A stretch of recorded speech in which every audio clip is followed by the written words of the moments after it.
Bom dia, boa tarde, boa noite, or whatever the case may be. My name is Marcus, and I am the host of the Black Brazil Today YouTube channel, as well as the blackbraziltoday.com blog, where I analyze Brazil from the perspective of race.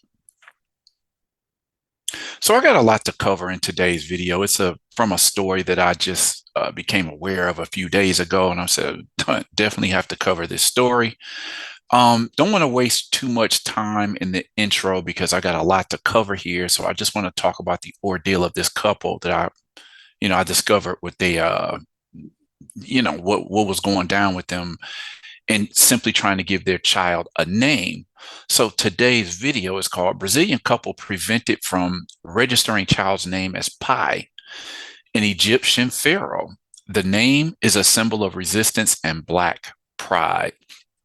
So a lot to cover here. So before I even get into this video, do consider liking this video, sharing this video, subscribing to the channel, and clicking on the notification bell when I put up another video. With that said, let's deal with the story for today. Okay. Brazilian couple prevented from registering child's name as Piye, an Egyptian pharaoh. The name is a symbol of resistance and Black pride. A lot to cover. So today's story, it connects also to the rise of Afro-Brazilian consciousness and the access that the internet and university,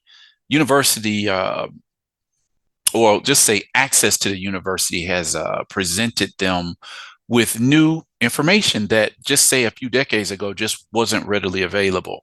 People, more persons of visible African ancestry are making it into Brazil's universities. And a lot of us call YouTube, like YouTube University, Google University. There's so much information out here these days that is really at your fingertips. And I've been into the Brazil thing for almost a quarter of a century now. And I'm amazed. I've seen the strides that Afro-Brazilians have made in terms of like reclaiming their history and demanding, their place in the sun. They're demanding access to parts of Brazilian society that they have been denied, throughout the history of the country. One thing I want to point out here, and this is something that I've noticed over the years, I haven't done any research on this. Maybe it's something I want to delve more into, but I'm often perplexed or just kind of bewildered, just trying to understand why it is that it seems that there are so few Portuguese surnames in Brazil. And, not even just Portuguese, but other, surnames from other nations. Brazil, after it exploited enslaved African labor for 350 years, in the late 19th century, they started opening Brazil's borders to mass immigration from European countries. And what I noticed is that if you spend any time in Brazil, you'll come across a lot of the same surnames that people have. And it just seems like in comparison to how many surnames you'll find in the United States. I mean, besides the typical, the most popular names, Johnson, Jones, Williams, those types of names, Brazil has Da Silva, Dos Santos, Rodriguez, Pereira, Moreira, these types of names. But it just seems like there is a wider pool of surnames, a much wider name spread let's say we just have a whole lot more surnames that I see in the United States. And in comparison, when you look in Brazil and I meet people just all the years that I've been visiting and living there, I would always come across people who had the exact same identical name as somebody else. It's like, Brazilians they'll have names, first and middle names that go together, Ana Maria or João Pedro or something like that. And millions of people will have those same names. And on top of that, they'll have the same surnames. So it's just like what I noticed is that over the years, I'm seeing some Brazilians who are either changing their names or giving more original names to their children to maybe, I don't know, maybe to reclaim their ancestry or maybe to just distinguish their children from probably millions of Brazilians who have the exact same name. How many times I've seen people, as you know, in Brazil, the children will take not only the father's name, but also the mother's name. I've seen, so, you'll have, Ana Paula Rodriguez dos Santos or something like that. And I'll see where the names are so common that it's very common to have people who have the mother and the father not being brother and sister or from the same family, and they'll have the same surname, and then they get married, and it'll be like Ana Paula Oliveira de Oliveira, something like that.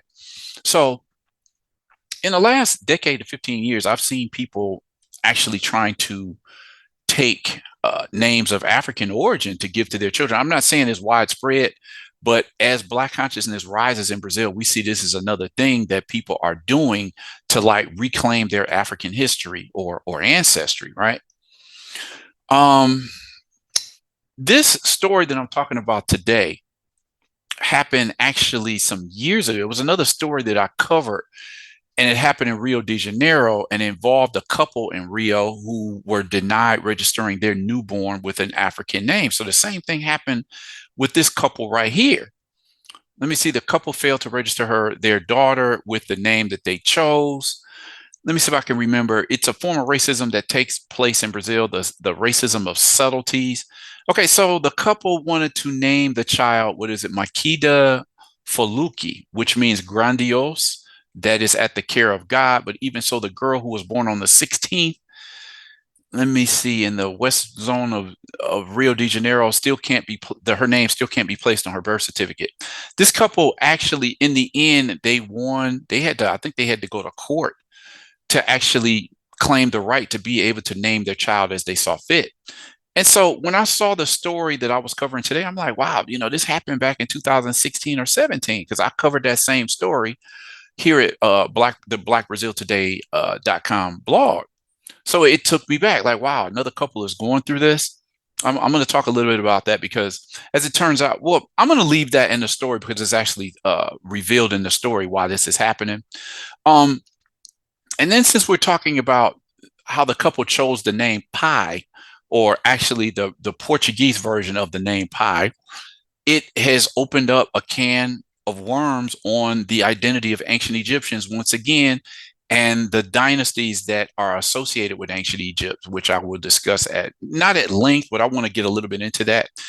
And reading about why they chose the name for their child, it took me back to, I think it was a 2008 article cover story in a National Geographic edition, and it was talking about Egypt's Black pharaohs.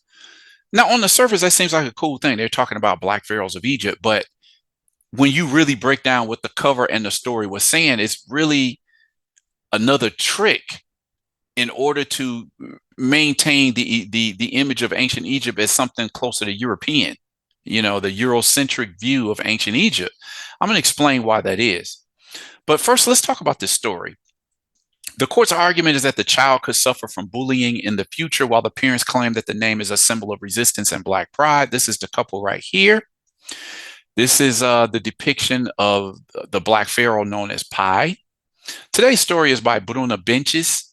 A court in the state of Minas Gerais has prevented a couple from naming their son after okay, I have to present the original article as it is, but then I have to clarify because the article is saying that they named their son after what they call the first Black pharaoh, which is in Portuguese, even though in English we say Piye, P-I-Y-E, in Portuguese is Piye, Piye.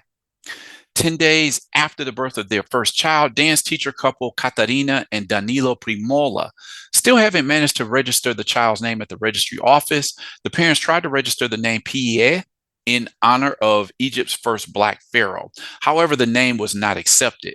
According to a report published on social media, the bailiff at the registry office refused. In such cases, it is necessary to send a written letter about the case to the competent judge for a decision. Another picture of the couple. At second instance, Judge Maria Luisa Hangel stated that the parents had only considered the homage to a pharaoh without mentioning the cultural and historical aspects. For this reason, the judge considered that the sound and spelling of the name were decisive in denying the request, since in her opinion, they could cause future embarrassment to the child because of this name. The coordinator of Ibn Meki's law course Rodrigo Capanema argues that the parents should go to court to guarantee the use of the African name. He believes that in the request, it must be proven that despite not being common in Brazil, the name is common in other countries, which nullifies the possibility of being a vexatious name. So another picture of the couple here. We see the name that they chose in the background here. It's important to show that it's a name that doesn't expose the individual to ridicule. It's about showing that it's a name that, although not common or traditional in Brazil, is used in other cultures and other regions of the world. It's just not common. And the court's criterion is not a common or unusual name. It's the exposure or non-exposure of the individual to ridicule or embarrassing situations. Brazilian legislation prohibits names that could expose people to ridicule. In situations like this, a few steps are followed, including the registry office employee questioning the parents about the origin of the name. If after clarification, the parents still wish to register the name, the registry office can refuse to do so. Listen to how this is breaking down, like the courts or the registry office is still holding on to its right to be able to deny a couple the choice of the naming of their child. Okay, so this is part two, follow up on the story. Piye case. The family manages to register boy after legal battle. This story is by Clara Maris and Rebecca Nichols. With a smile on their faces, we see in this picture right here, they won in their desire to name their child. With a smile on their faces, the family displays the birth certificate of their first child in honor of Egypt's first Black pharaoh. I will say so-called first Black pharaoh. I'm going to get into that a little bit in the future here. The couple, Danilo Primola, and he's 37, and Catarina Primola, 27, finally managed to register their son with the name Piye on Thursday, September 12th, at the Civil Registry Office of the 2nd Subdistrict of Belo Horizonte, which is the capital of the state of Minas Gerais. The child had been without a birth certificate for 2 weeks after his father tried to register him on September 2nd, but was refused by the registry office and then by the courts. On Wednesday, September 11th, the Public Records Court in the capital reconsidered the decision and authorized the choice of the parents. Okay, so this is a couple talking to the press. Looks like that's a global news reporter right there. So this story made headlines here. With smiles on their faces, the family showed off their first child's birth certificate in homage to Egypt's, again, so-called first Black pharaoh. The couple came up with the name while working on the theme for the front committee of the Grêmio Recreativo Escola de Samba Acadêmicos de Venda Nova for Belo Horizonte, the Belo Horizonte Carnival of 2023. This is a picture of the famous Samba school. Samba Carnival is huge in Brazil, the various cities. So this is the Samba school that I guess they got the idea from the theme that this Samba school put on for that particular carnival. They're both dancers. And last year, the Samba school chose a plot, a theme based on Piye, the Black pharaoh. With this theme, Acadêmicos de Venda Nova won in the Best Front Committee category, as well as becoming the 4-time champions of Carnival in 2023. We had access to his entire story because we studied it. We saw that he was a great Black personality who was hardly shown in history, practically erased. I thought the name was wonderful. I loved it. And I decided that when I had a son, he would be called Piye or Pi, as we would say in English. This is what the father Danilo had to say. So now I want to talk about the problematic idea that Pharaoh Pi was the first Black pharaoh of a dynasty in Egypt, and I'm going to explain why. The ongoing debate over the ancient Egyptians is an excellent example of how scholarly works are Eurocentric in nature. What is really shocking to me about the debate is not so much that it remains a hotly contested issue, but the fact that so many people cannot even fathom the possibility that Black Africans were the creators and indeed the pharaohs of the land that Africans called Kemet. It's these types of attitudes and comments that point the finger at anyone pointing out racist and Eurocentric thought that I have to continuously dismiss. It's amazing to me that millions of people continue to have no problem recognizing Arab, Indian, Asian, and above all, European contributions to humanity, but have major problems accepting Black Africans as the world's first peoples and the creators of civilizations. Just another side note, I remember some years ago, there was this Chinese geneticist who was trying to prove that the Chinese people did not send from uh, Africans. And then, he went to work to prove his point. And then when they checked back in with him, he had to admit, like, yeah, Chinese came out of Africans too. I'm like, what is the problem with people acknowledging the African contribution to humanity? This is one of the reasons why I talk about this race issue on Black Brazil today, because people want to just poo-poo it away, just like, oh, it's not a big deal. But all of this has to do with how kids are going to learn in school, and thus how they're going to see themselves and their place in history, as a people.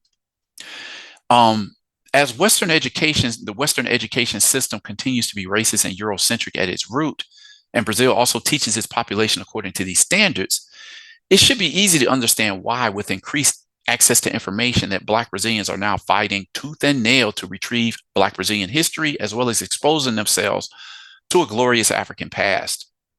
With the advent of the internet, the access to information is here in a massive way. And with so much information abundantly available, it still amazes me that Eurocentric thought continues to deny important parts of global history. Decades ago, I became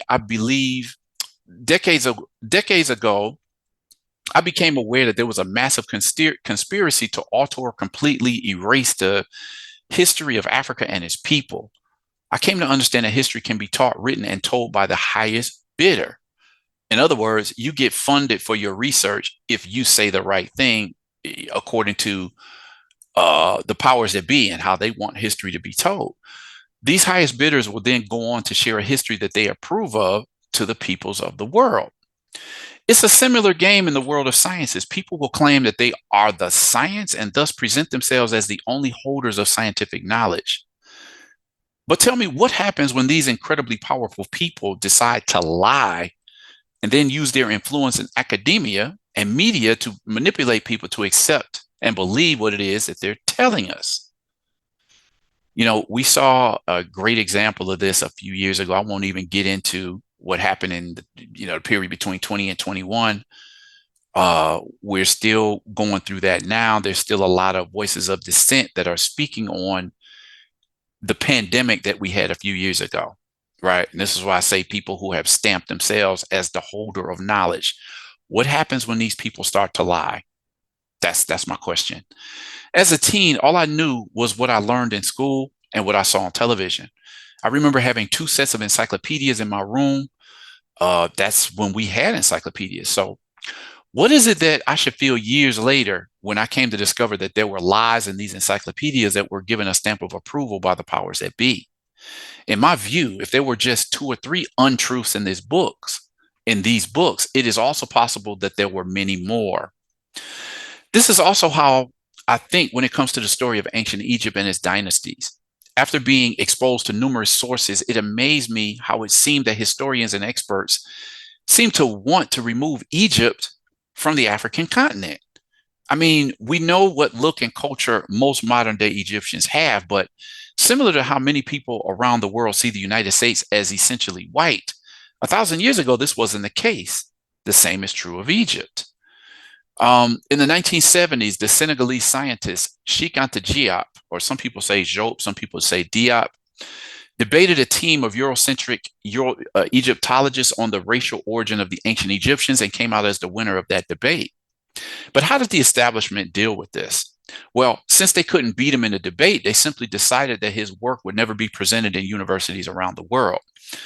I didn't discover his work until like the 1990s, actually. Why is that? I think the answer is obvious. You cannot present Europeans and the builders of civilizations if people were to learn that Black Africans were actually those who taught the Greeks, a people that is generally accepted as having been a major influence in laying the foundation for modern society. Pharaonic Egypt is an African civilization developed in Africa by Africans. Let me see what else here. So these facts have been passed over in silence or even openly denied by Egyptology developed in European laboratories. We owe it to the scientist, historian, anthropologist, and politician Cheikh Anta Diop for having given what belongs to Africa back to Africa. Relying on ancient and contemporary European sources on pharaonic, iconography, linguistics, invoking craniometry, the study of blood groups and skin pigmentation, antigeop, antigeop. Like I said, I've heard people pronounce it the same, different. Sheik Anta Sheik Anta Diop, whichever way you prefer to pronounce it, asserted that the Egyptian population was Negro during the pre-dynastic period, and that it was the same during the dynastic period, that of the pharaohs, wherever the indigenous racial type is rendered with any degree of clarity, it appears to be Negroid. The typically Negroid features of the pharaohs Narmer of the first dynasty, the founder of the line of pharaohs, Djoser, third dynasty. With him, all the technological elements of Egyptian civilization were already in place. Cheops, the builder of the Great Pyramid of the Cameroonian type, show that all the classes of Egyptian society belong to the same Black race, he wrote. The typically Negroid features of the pharaohs Narmer, show that all the classes of Egyptian society belong to the same Black race. In 1954, Diop brought back to the forefront of the Egyptology those testimonies of the time of Westerners who, from Herodotus to Strabo, mention the Black skin of the African ancestry of the ancient Egyptians. Since Diop's work, there have been numerous scholars who have also admitted the Blackness of the ancient Egyptians, but as can be expected, there are those who still refuse to accept this for reasons such as those that I presented above. Now, another thing I want to point out is that when it comes to proclaiming that ancient Egypt was, in essence, just a Black society, a Black nation, Black civilization, if people want to dismiss these opinions just because they come from so-called Afrocentric scholars, then there's been a number of white scholars over the years who have said the same thing. Now, why is it that we don't know what their names are? A few of them that we do know have been dismissed. And then there's been a number of white scholars over the last 20 years or so who have actually confirmed as well. Like, according to what I found, the dynasties of ancient Egypt were all Black African. Okay. So we can't just dismiss this as a theory of Afrocentric scholars. Some years ago, I remember buying a copy of National Geographic magazine from February of 2008 that focused on the Black pharaohs of ancient Egypt. Even though I bought that issue, I had a major problem with the fact that the magazine decided to continue a Eurocentric presentation on the origins of Egyptian dynasties. The trick was in the title, the photos, and intentions of the article. The title, The Black Pharaohs, Conquerors of Ancient Egypt, seemed to suggest that these Black Africans were late arrivals on the scene. The image of Black men battling with white-skinned men in the article also suggests that these Black men had taken over the dynastic throne as if white men had dominated all previous dynasties. The problem I have with this is in the way in which the magazine seems to want to concede the idea that, yes, Blacks were invaders on the scene of dynasties created by white people. That, in fact, Piye was one of several Black pharaohs that ruled ancient Egypt after that invasion. The trick is, by conceding that these Black pharaohs existed, it safeguards the theory that all previous dynasties were ruled by non-Black Africans. This cannot be further from the truth, and this is not just the opinion of so-called Afrocentric scholars. The fact is, there is overwhelming evidence that the dynasties of ancient Egypt were in fact of Black Africans and ruled by Black Africans. Besides this, the upper body statues that show persons with clearly African features, we also know that hair samples, hairstyles, haplogroups, DNA, cranial shapes, language, and cultural practices also lead us to this same conclusion. With that said, I'm not bothered by the Brazilian couple wanting to bestow upon their son the royal name of the African pharaoh, but I'm bothered to know that in their research, they were led to believe that Pharaoh Piye was the first of a few Black pharaohs of the later Egyptian dynasties. They could have gone back to Pharaoh or Aha or Narmer, who is the founder of dynastic Kemet or Egypt. Pharaoh Narmer, if we were to see him, would strike you as a Hausa man. And there were actually many kings before Narmer himself, and they too were all Black. Perhaps the couple would have considered naming their son after Pharaoh Neferefre of Egypt's fifth dynasty from 2450 BC. He ruled shortly after the pyramids were constructed, and there is simply no way anyone would mistake him for a European. Anyway, I could go on, but an in-depth analysis of ancient Egypt was not my intent for this video. I will end this by simply saying the ongoing debate over ancient Egyptians is an excellent example of why the struggle over our history must continue. And to the couple that chose Pharaoh Piye to name their son after, keep digging. You'll find that African greatness goes back further than him and beyond simply ancient Egypt. So anyway, with that said, I'm sure there's a lot of things people have to say about this particular video, and that's cool. Like I said, I've said this in my comment section over and over. I'm not against a healthy debate. I never delete comments. If you find your comments deleted, it's probably because YouTube did that. I have never deleted any comments. This debate will keep going on. I don't have a problem with debate. You can agree to disagree. You can agree, you can disagree, whatever you want to do. It should be healthy debate. The problem that I have is that it seems that people just can't recognize the contributions, the important contributions, the ground laying contributions for current civilizations that go all the way back to ancient Africa. And we tend to focus on ancient Egypt, but there were numerous influential, we'll say, societies throughout the African continent. And I think we do ourselves a disservice to only focus on ancient Egypt when we find greatness all over the African continent. Sometimes Europeans were actually blown away with some of the things that they found in Africa. So anyway, want to know what you all thought about today's video. Drop a comment in the comment section. What is your stance on ancient Egypt and what its people look like? Subscribe to this channel, like this video, consider clicking on the notification bell, subscribing to the channel. And with that said, I'm going to end this video here and request that you all come back. Check out the next video that I post here at Black Brazil Today.